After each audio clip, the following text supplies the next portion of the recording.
here's the problem you've got. Yeah, your writing needs to be clear, sure. Your writing needs to be organized. The rules that govern this are not what you think they are. In fact, they're not rules. Yes, your writing needs to be persuasive. This is way more important than this. But more than anything else, from now on, your writing needs to be valuable. Because if it's not that, nothing else matters.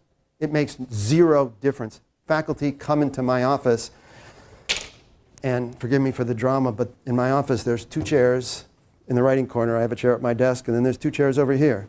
There's my chair, and then there's the writer's chair. And next to the writer's chair is a box of Kleenex. And I'm not kidding. Because I have people coming to me saying, they're not accepting my proposal, they're not accepting my draft. I get faculty who come in and say, they're not publishing my work. And of course there's Kleenex there because, careers are depending on it. And sometimes it's because it's not clear, and sometimes it's because it's not organized, and sometimes it's because it's not persuasive, but overwhelmingly it's because it's not valuable. And the other stuff doesn't matter. If it's clear and useless, it's useless. If it's organized and useless, it's useless. If it's persuasive and useless, it's useless. That's the way it is. Now, this terrifies people because they make the mistake. Fortunately, I'm talking to social scientists. Physical scientists don't have this mistake. They think value lies here. They think, oh my God, what if my ideas just aren't valuable?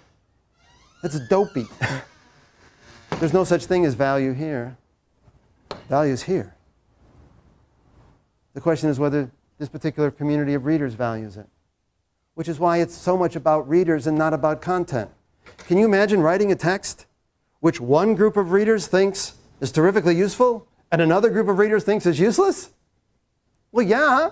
I got to tell you, sometimes PhD students come into my office and say, I really got to get this article published. I'm under so much pressure to publish. I got to publish. And I say, okay, what journals are you going to submit it to?